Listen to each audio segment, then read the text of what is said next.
Hello दोस्त। कहते हैं ना, रेलवे में बोर्ड यानी रेलवे बोर्ड और रेलवे के यूनिट में हमेशा खींचातानी रहता है और दोनों में हमेशा रेलवे बोर्ड कभी भारी पड़ता है, कभी जोन या डिवीज़न या यूनिट या आरआर भी भारी पड़ता है। कई बार ऐसा हो चुका है। तो इस बार रेलवे जीडीसी और एलडीसी और भी डिपार्टमेंटल एग्ज़ाम के लिए 4 और 5/3/2024 के आसपास एक नोटिस आया था, जिसमें बोला था कि किसी तरह का एग्ज़ाम एलडीसी जीडीसी या कोई भी एग्ज़ाम हो रहा है जिसमें फर्जीवाड़ा पकड़ा जा रहा है, पेपर बेचा जा रहा है 2 से 3 लाख रुपए में और सिलेक्शन हो रहा है, ऐसे एग्ज़ामों को पुलिस केस भी हुई, बहुत सारा चीज़ें हुआ था। इस कारण से हम पूरी एग्ज़ाम डिपार्टमेंटल एग्ज़ाम कैंसिल कर रहे हैं। अब कहाँ से फिर से दबाव आ गया कि रेलवे बोर्ड फिर से पलट गया। जो एग्ज़ाम हो रहे हैं, जिनकी रिजल्ट आ गई है या पेपर हो गया है या रिजल्ट आ गई है, पैनल जारी होना है, उसको कैंसिल से फिर से वापस ला लिया। अब समस्या ये है कि कैंडिडेट के लिए तो अच्छा है, जिनका सिलेक्शन हुआ होगा फेयर उनको रिजल्ट आने के बाद या रिजल्ट आने से पहले सीबीटी के बाद उनको तो आगे बढ़ाना ज़रूरी था। लेकिन ये डिसीजन तो उस समय होनी चाहिए थी जब गलत डिसीजन लेने से दिक्कत क्या होता है। अब ध्यान दीजिएगा कि मैं कहूँ कि बाकी एग्ज़ाम में फर्जीवाड़ा पकड़ा गया, तो क्या उसी में फर्जीवाड़ा हो रहा था कि बाकी जो एग्ज़ाम हो गया है, जिसका रिजल्ट अवेटेड था, जिसका वगैरह था, जिसका पैनल नहीं जारी हुआ था, उसमें भी फर्जीवाड़ा हुआ। पहले के नोटिस में साफ साफ लिखा हुआ था कि 4/3/2025 के तक जो भी एग्ज़ाम पेंडिंग है वो कैंसिल किया जाएगा, बशर्ते जिसकी स्टेज अलग हो तो वो लिखें। तब रेलवे भारी पड़ा तो बहुत सारे नोटिस बहुत सारे जोन का अलग अलग कंडीशन आ गया है। वो देख लीजिए कहाँ कहाँ का कैंसिल नहीं हो रहा है और विद्यार्थी हर जोन से कह रहे हैं कि हमारे यहाँ पे तो उससे ज़्यादा फर्जीवाड़ा हुआ था, खुलेआम पेपर बिकता था, क्या हुआ पता नहीं, वो लोग जाने। तो पहले देखिए इरेगुलरिटी थी, जिसमें selection of reform there on था, जो रेलवे बोर्ड का नोटिस 5/3/2025 का आया हुआ था, 4 तारीख को 5 तारीख के डेट में, उसको उसी महीने के 28/3 को बदल दिया गया है। पहली कारण बदला क्या गया है, इसमें सारी चीज़ें अंग्रेजी हम लोग तो ज़्यादा नहीं जानते लोग, लेकिन सीधी सीधी बात बोलिए कि रेलवे ने पूछा था जिनमें सारे exam group C, GDC, LDC और सिलेक्शन पैनल पेंडिंग सबको किया गया था, उसमें से लोगों का रिप्रेजेंटेशन आया, उन्होंने अपनी बात रखी और स्टाफ साइड से भी रखा, जिसमें फाइनल डिसीजन अब ये निकाला जाता है कि 3 कंडीशन, 3 टॉपिक, 3 सिलेक्शन, यानी या तो आप देखिए सब में एग्ज़ाम हो चुका है, यानी एग्ज़ाम हो चुका है, रिजल्ट बाकी है, एग्ज़ाम हो चुका है, रिजल्ट डिक्लेयर हो चुका है और एग्ज़ाम हो चुका है, पैनल का अप्रूवल पेंडिंग है, इनको अलाउ कर दिया गया है, यानी मान्यता दे दी गई है कि आप इसको पूरा करें।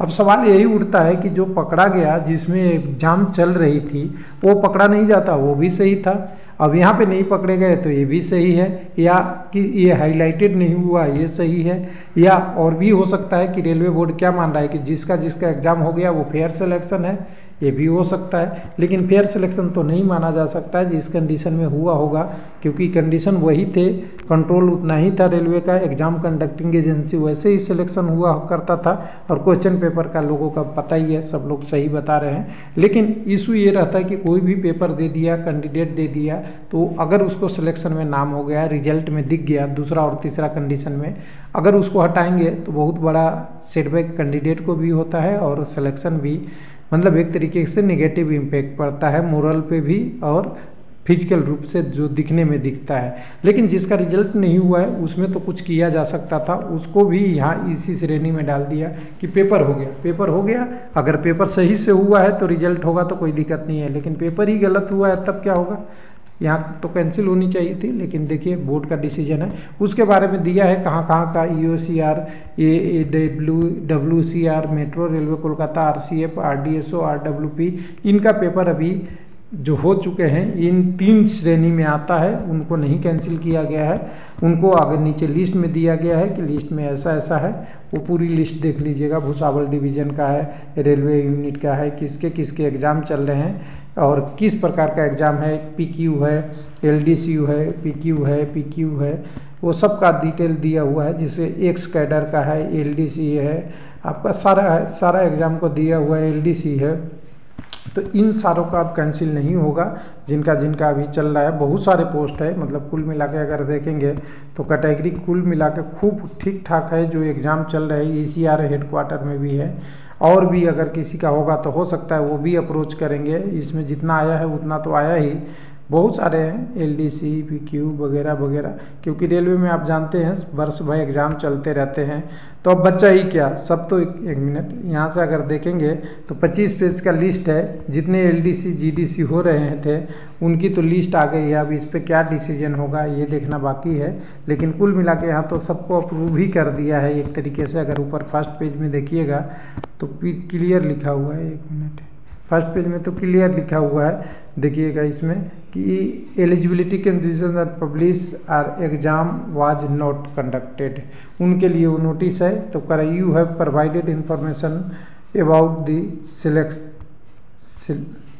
सिलेक्शन है ना, हाँ, selection in which notification were issue eligibility condition or publish or exam is not conducted.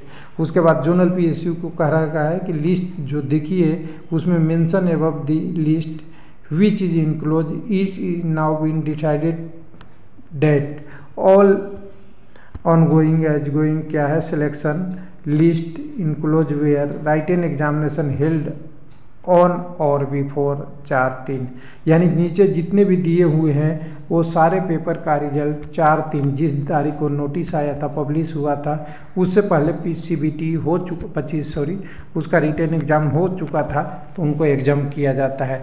तो सारा एग्ज़ाम ही हो गया। तो समझिए कि पहले अगर गड़बड़ थी तो अभी भी गड़बड़ है।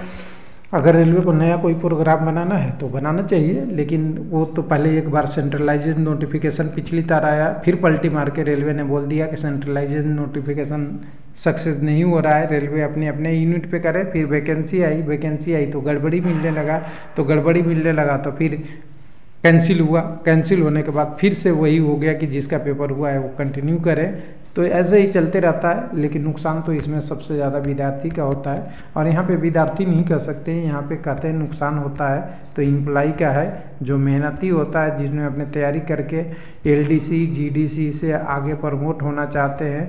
क्योंकि बहुत लोगों के पास क्वालिफिकेशन है और जॉब की प्रोफाइल लोअर है, लेवल ग्रुप D पहले कहा करते थे, अब ग्रुप C में हो गया, उसके लेवल 1 में भर्ती में हो जाते हैं। लेकिन उनके पास BTech, डिप्लोमा, ITI या और कह सकते हैं PhD भी है। तो PhD का वैकेंसी अगर निकलेगा तो वो तो चाहेंगे ही ना कि मैं क्यों लेवल 1 पे भर्ती में रहूँ। तो ये सारा चीज़ें हैं, लेकिन रेलवे की प्रोसेस में भी कई सारे खामियां आ रही है। चाहे ओपन मार्केट LP CBT 2 की मामला हो, टेक्नीशियन में नॉन टेक्निकल स्लैब्स एग्ज़ाम दे के सिलेक्शन की मामला हो, वगैरह वगैरह, कुल मिला के सारी खामियां दिख रही है। और अगर बात किया जाए GDC LDC का, इन्होंने सिलेबस, LDC के तो नहीं पता, GDC की सिलेबस इन्होंने ऐसा कर दिया है जिसमें टेक्निकल एग्ज़ाम का भी नॉन टेक्निकल सिलेबस लिया जा रहा है। और कुल मिला के कहें कि सीधी बात है कि जो ओपन मार्केट की सिलेबस है वही आपका GDC का सिलेबस है।